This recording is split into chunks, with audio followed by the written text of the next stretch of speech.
जय हिंद। आज हम इस वीडियो में देखेंगे त्रिभुज। और त्रिभुज जो ये चैप्टर है क्लास 10th के चैप्टर नंबर 6। इसमें आज हम पढ़ेंगे कि सर्वांगसम क्या है और उसके बाद समरूप क्या है, यानी कौन से आकृति सर्वांगसम होता है और कौन से आकृति समरूप होता है। तो देखिए आपको इस बोर्ड पे लिखा हुआ है। सबसे पहले डिफिनेशन यानी सर्वांगसम को देख लीजिए कि समान आकार एवं समान आमाप। अब देखिए आकार का मतलब होता है एक शेप, यानी शेप कहने का मतलब यानी कि देखने में किस तरीके का लग रहा है, दिखने में किस ढंग का है। और आमाप का मतलब होता है उसका साइज, यानी कि जो आकृति है उसका लंबाई चौड़ाई और ऊंचाई, या तो फिर जो वृत्त है तो उसका त्रिज्या यानी कि रेडियस कितना है। तो आकार मतलब शेप होता है कि किस आकार में है, और आमाप का मतलब होता है कि उसका साइज क्या है। तो चलिए देखिए, यानी कि डिफिनेशन समझिए। आप देखिए यहाँ पे वृत्त बनाया हुआ है। पहला नंबर में देखिए वृत्त जो है 5 सेंटीमीटर त्रिज्या वाला, और दूसरा नंबर जो वृत्त है 3 सेंटीमीटर त्रिज्या वाला, और उसके बाद 2 सेंटीमीटर त्रिज्या वाले, और फिर 3 सेंटीमीटर त्रिज्या वाले। देखिए डिफिनेशन से ही क्लियर है कि सर्वांगसम हम उस आकृति को कहेंगे जिसमें समान आकार, यानी कि आकार बिल्कुल यानी कि शेप बिल्कुल समान होना चाहिए, एवं आमाप यानी कि साइज भी उसका समान होना चाहिए, तभी जाकर के सर्वांगसम कहलाएगा। यानी कि देखने में भी एक जैसा होना चाहिए, और उसका लंबाई चौड़ाई और ऊंचाई, या फिर वृत्त में तो उसका रेडियस भी समान होना चाहिए, तब जाकर के सर्वांगसम होगा। तो देखिए यहाँ पे पहला नंबर जो वृत्त है 5 सेंटीमीटर त्रिज्या, यानी कि है तो वृत्त लेकिन इसका रेडियस कितना है 5 सेंटीमीटर। उसके बाद दूसरा ये भी वृत्त ही है लेकिन इसका रेडियस कितना है 3 सेंटीमीटर। इसके बाद फिर से वृत्त ही है लेकिन ये छोटा वृत्त, लेकिन इसका रेडियस कितना है 2 सेंटीमीटर। और यहाँ पे एक और वृत्त है जिसका रेडियस कितना है 3 सेंटीमीटर। तो आप देखिए यहाँ पे डिफिनेशन से आकार भी सेम होना चाहिए और साइज भी सेम होना चाहिए, ठीक है, आमाप भी सेम होना चाहिए। तो देखिए इस कंडीशन में यानी कि यहाँ पे देखिए ये दोनों जो आपका वृत्त है यानी कि 3 सेंटीमीटर त्रिज्या वाले, और यहाँ भी 3 सेंटीमीटर त्रिज्या वाले, ये जो आपका आकृति होगा वो सर्वांगसम होगा। क्योंकि देखिए साइज भी यानी कि साइज कितना है 3 सेंटीमीटर त्रिज्या है, और आकार कैसा है वृत्त है, दोनों वृत्त है और साइज सेम है। इसको हम क्या कहेंगे सर्वांगसम कहेंगे। सर्वांगसम, सर्वांगसम आकृति। चलिए समझने में कोई दिक्कत नहीं। इसके बाद आप दूसरा नंबर चित्र को देखिए। दूसरा जो चित्र है वर्ग है, यानी वर्ग के सभी भुजा आपस में क्या होता है बराबर होता है, ठीक है, लंबाई चौड़ाई ऊंचाई सभी क्या होता है बराबर। तो देखिए यहाँ पे पहला नंबर चित्र है जिसका भुजा कितना दिया हुआ है 10 सेंटीमीटर, और दूसरा आपका वर्ग दिया हुआ है तो कितना सेंटीमीटर है 6 सेंटीमीटर, और उसके बाद कितना 4 सेंटीमीटर, फिर एक और वर्ग दिया हुआ कितना 6 सेंटीमीटर। तो देखिए दूसरा नंबर जो चित्र है ये सभी क्या है वर्ग है, ठीक है। इससे पहला नंबर क्या था वृत्त और दूसरा नंबर क्या है वर्ग। यानी कहने का मतलब आकार यानी कि शेप जो है सब एक ही तरह से यानी कि एक ही जैसा दिख रहा है, लेकिन साइज क्या है अलग अलग है। 10 सेंटीमीटर 6 सेंटीमीटर 4 सेंटीमीटर फिर 6 सेंटीमीटर। तो देखिए पहले बताया गया आकार और साइज दोनों अगर सेम रहता है तब जा करके सर्वांगसम होगा। तो यहाँ देखिए इस कंडीशन में क्या यहाँ पे 6 सेंटीमीटर और यहाँ भी 6 सेंटीमीटर, ये दोनों जो आकृति है क्या हो जाएंगे सर्वांगसम आकृति हो जाएगा। तो देखिए सर्वांगसम, सर्वांगसम आकृति, ठीक है। यानी कि वर्ग यानी कि देखने में एक तरह से है यानी कि एक जैसा लग रहा है, लेकिन इसका आमाप यानी कि साइज भी समान होना चाहिए, तब जाकर के सर्वांगसम। चलिए इसके बाद त्रिभुज। अब त्रिभुज में जो बात आती है, त्रिभुज में देखिए देखने में यानी कि आकार तो सब एक जैसा लग रहा है, लेकिन त्रिभुज में बहुत से प्रकार के त्रिभुज होते हैं। जैसे कि इस प्रकार से 3 कोने वाले भुजा को क्या कहते हैं 3 भुजा वाले को हम त्रिभुज कहते हैं। देखिए इस ये भी क्या है त्रिभुज है। इस प्रकार से अगर पाड़ा जाए तो ये भी क्या है त्रिभुज है, ठीक ना। और इस प्रकार से पाड़ा जाए तो क्या ये भी त्रिभुज है। तो यहाँ पे यानी कि चित्र में आप लोगों को समझाने के लिए समकोण त्रिभुज का यानी कि उदाहरण लिए हैं। समकोण त्रिभुज हम उस त्रिभुज को कहते हैं जिसमें एक कोण 90 डिग्री का होना चाहिए, ठीक है। तो देखिए यहाँ पे आप यानी बहुत अच्छे तरीके से देखिए, यहाँ पे एक समकोण त्रिभुज है जिसमें कर्ण का मान कितना दिया हुआ है 10 सेंटीमीटर और लंब का मान कितना दिया हुआ है यहाँ पे 6 सेंटीमीटर और यहाँ पे आधार के मान कितना दिया हुआ 8 सेंटीमीटर। देखिए कहा जाता है साइड एंगल साइड, यानी कि कोण सबसे पहले बराबर होना चाहिए।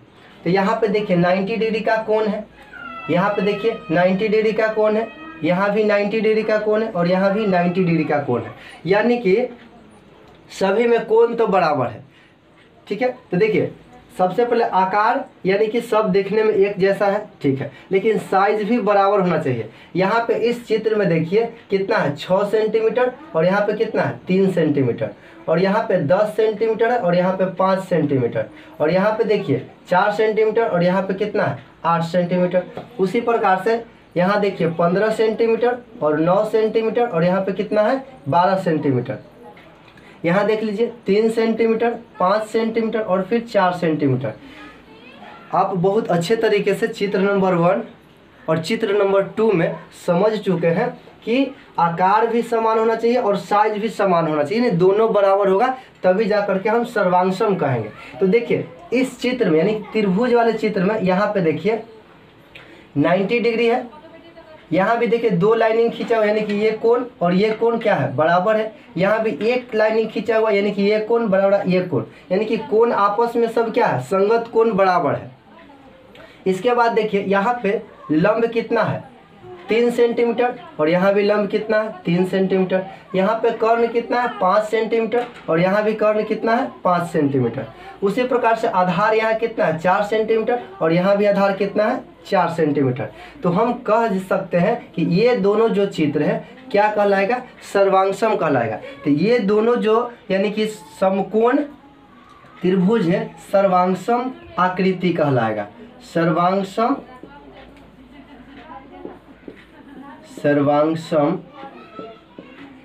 आकृति।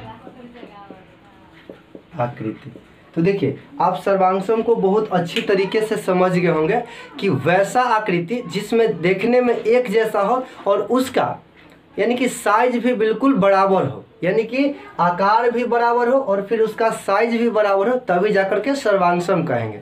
चलिए इसके बाद हम पढ़ते हैं कि समरूप कौन से आकृति को कहते हैं, समरूप कैसा चित्र होता है। तो चलिए देखिए, यानी कि अब आपको पढ़ने के लिए कि समरूप आकृति यानी कि समरूप कौन से आकृति को कहेंगे। तो देखिए इसका बहुत ही सिंपल भाषा में यानी कि डिफिनेशन यानी कि डिफाइन किया गया है। समान आकार यानी कि आकार कैसा होना चाहिए समान होना चाहिए, बिल्कुल बराबर होना चाहिए, यानी कि एक तरह से दिखने वाला यानी कि एक ही जैसा दिखने में लगे, यानी कि आकार कैसा होना चाहिए समान, परंतु अमाप यानी कि अमाप का समान होना आवश्यक नहीं है, यानी कि वैसा चित्र जो दिखने में एक जैसा हो लेकिन उसका साइज से कोई लेना देना नहीं है। ये तो बहुत ही और आसान है, यानी कि सिर्फ देखिए कि एक तरह यानी कि एक जैसा दिखने में लग रहा है कि नहीं लग रहा है। अगर एक जैसा दिखने में लग रहा है तो समरूप है, उससे साइज से हमको लेना देना बिल्कुल है ही नहीं, साइज से हमको कोई प्रभाव नहीं पड़ता है। ठीक है। तो जैसे देखिए यहाँ पे लिखा हुआ यानी कि पहला नंबर एग्जाम्पल में वृत्त यानी कि वृत्त हम उदाहरण में लिए हैं। तो देखिए वृत्त में कितना है जी 5 सेंटीमीटर, 3 सेंटीमीटर, 2 सेंटीमीटर और 3 सेंटीमीटर। तो ये सब क्या है वृत्त ही है ना, छोटा वृत्त, तो उससे यानी कि बड़े 5 सेंटीमीटर के रेडियस वाला वृत्त, 3 सेंटीमीटर का त्रिज्या वाला वृत्त, 2 सेंटीमीटर के त्रिज्या वाला वृत्त, फिर उसके बाद 3 सेंटीमीटर के त्रिज्या वाला वृत्त। तो पहले ही आपको डिफाइन कर दिया जा रहा है कि आकार जो है समान होना चाहिए, परंतु अमाप यानी कि उसका साइज समान होना कोई ज़रूरी नहीं है, आवश्यक नहीं है। तो इतना हम कह सकते हैं कि दुनिया के जितने भी वृत्त हैं वो समरूप कहलाएंगे। दुनिया में जितने भी वृत्त है चाहे उसका त्रिज्या कितना हो, बड़ा हो, कितना हो, छोटा हो, कितना हो, ज़्यादा नंबर का, उससे कोई मायने नहीं रखता है। दुनिया में जितने भी वृत्त है सब समरूप कहलाएंगे। तो हम इसे लिख सकते हैं सभी वृत्त समरूप होते हैं। अब आपसे पूछा जाए कि बताइए ये जो आपका पहला नंबर में चित्र दिया हुआ वृत्त ये समरूप है कि नहीं है। बिल्कुल समरूप है, लिख देंगे आराम से, ठीक ना। वृत्त क्या है जी समरूप। इसके बाद दूसरा नंबर आप देख लीजिए एग्जाम्पल, यानी कि दूसरा क्या है उदाहरण में दिया गया है वर्ग, और वर्ग कितना है 10 सेंटीमीटर, फिर 6 सेंटीमीटर और फिर 4 सेंटीमीटर, और यहाँ पे कितना है 6 सेंटीमीटर। यानी कि इससे पहले जो बताया गया सर्वांगसम उसी का उदाहरण है, लेकिन बताने के लिए हम आपको बता दें यहाँ पे कि समरूप होने के लिए साइज से कोई लेना देना नहीं है। यहाँ पे वर्ग है तो इतना हम कह सकते हैं कि दुनिया के जितने भी वर्ग हैं वो सभी वर्ग समरूप कहलाएंगे। ठीक है, 10 सेंटीमीटर, 6 सेंटीमीटर, 4 सेंटीमीटर, 6 सेंटीमीटर, हमको साइज से कोई लेना देना नहीं है। तो जितने भी वर्ग हैं सब क्या कहलाएंगे, समरूप कहलाएंगे। यानी कि यहाँ पे जितने भी वर्ग दिया हुआ क्या कहलाएगा, समरूप कहलाएगा। लिखेंगे समरूप है, समरूप है। ठीक है, यहाँ पे एक बात ध्यान देने वाली बात यह है कि दुनिया के जितने भी वृत्त समरूप कहलाएंगे, उसी प्रकार से दुनिया के जितने भी वर्ग समरूप कहलाएंगे, यानी समरूप आकृति कहलाएंगे। लेकिन दुनिया के जितने भी त्रिभुज हैं वो समरूप नहीं कहलाएंगे। क्यों? क्योंकि त्रिभुज को समरूप होने के लिए, यहाँ पे देखिएगा, त्रिभुज को समरूप होने के लिए इसका क्या, यानी कि कोण बराबर होना चाहिए। ठीक है, कोण भी बराबर होना चाहिए, और एंगल यानी कि इसका जो भुजा दिया हुआ है वो भी आपका बराबर होना चाहिए, तब जा करके क्या होगा, समरूप कहलाएगा। जैसे कि दो चित्र देख लीजिए, दोनों जो चित्र है समकोण त्रिभुज का चित्र है।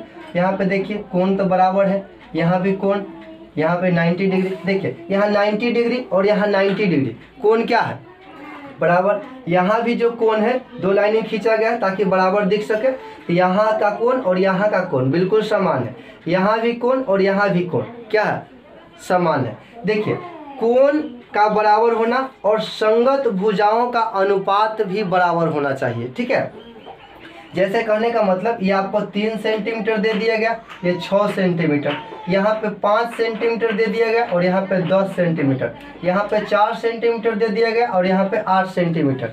अब देखिए दोनों का भुजा का अनुपात भी समान होना चाहिए। जैसे देख लीजिए कोण तो बिल्कुल सेम है, कोण ये कोण, जैसे मान लेते हैं यहाँ पे ABC PQR। ठीक है, तो कोण क्या है, कोण तो बिल्कुल बराबर है, देख लिए। तो ऐसा नहीं कि कोण को देखें और हम उसको समरूप कह देंगे।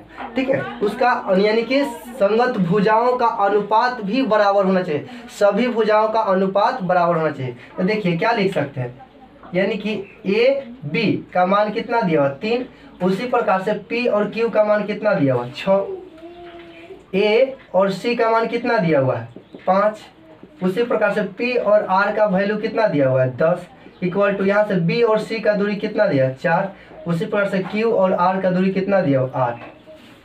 काट लीजिए कितना होगा 1/2 आएगा, इक्वल टू इसको भी काट दीजिए 1/2 आएगा, इसे भी आप भाग लगा लीजिए 1/2। सभी क्या है, बराबर है। तो इसे हम क्या कहेंगे, समरूप कहेंगे या नहीं कहेंगे, बिल्कुल समरूप कहेंगे। यानी कि ये दोनों जो आकृति त्रिभुज है समरूप है, समरूप आकृति है। चलिए अब आपके मन में एक डाउट आ रहा होगा कि तो वैसा आप चित्र बताइए जो समरूप न है। ठीक है, तो आप खुद देख लीजिए, यहाँ से एक वृत्त ले लीजिए, यहाँ से एक वर्ग ले लीजिए, समरूप होगा? नहीं होगा। क्यों नहीं होगा? क्योंकि इसमें आकार यानी कि समान होना चाहिए, देखने में एक ही जैसा लगना चाहिए। तो ये कहाँ वृत्त और ये कहाँ वर्ग, कभी भी समरूप नहीं हो सकता है। तो वर्ग और वृत्त यानी कि वृत्त और वर्ग या फिर वर्ग और वृत्त समरूप नहीं होते हैं। उसी प्रकार से त्रिभुज और वृत्त समरूप नहीं हो सकते हैं, उसी प्रकार से त्रिभुज और वर्ग समरूप नहीं हो सकते हैं। तो आप बात को समझ गए। चलिए इसके बाद यानी कि ये जो बेसिक आपका जानकारी था, यानी कि जानकारी आपको होना बहुत ज़रूरी था, इसलिए हम इस वीडियो में आपको बेसिक जानकारी दे दिए। अब जो हम पढ़ेंगे त्रिभुज यानी कि चैप्टर नंबर 6 में जो 6.1 है, बहुत ही इजी चैप्टर है, बहुत ही यानी कि सिंपल उसमें क्वेश्चन है। यानी आपसे पूछा जाएगा, चित्र दे दिया जाएगा और पूछा जाएगा कि कौन से चित्र यानी कि समरूप है या कौन सा चित्र सर्वांगसम है। फिर रिक्त स्थान के क्वेश्चन भी रहेगा, कौन सा यानी किस में हम सर्वांगसम भरे और किस में समरूप। बहुत ही सिंपल है। इसके बाद वाले जो वीडियो लेकर के आएंगे उसमें यानी कि 6.1 जो क्वेश्चन है सभी को सोल्यूशन लेकर के आएंगे। आप लोग बिल्कुल निफिक्र रहिए, सभी क्वेश्चन बिल्कुल शेड्यूल वे में आपको बता दिया जाएगा। कोई भी अगर दिक्कत हो तो कमेंट बॉक्स में कमेंट ज़रूर कर दीजिएगा। जो भी आपको क्वेश्चन नहीं समझ में आ रहा उसे हम पर्सनली यानी कि बिल्कुल आपके लिए वीडियो बना करके अपलोड कर दिया जाएगा। बाकी आप इसी तरीके से आप वीडियो को देखते रहें, इससे आपको पूरी जानकारी मिल जाएगी। तो चलिए अब हम मिलते हैं नेक्स्ट वीडियो में नेक्स्ट टॉपिक को लेकर के। तो जय हिंद।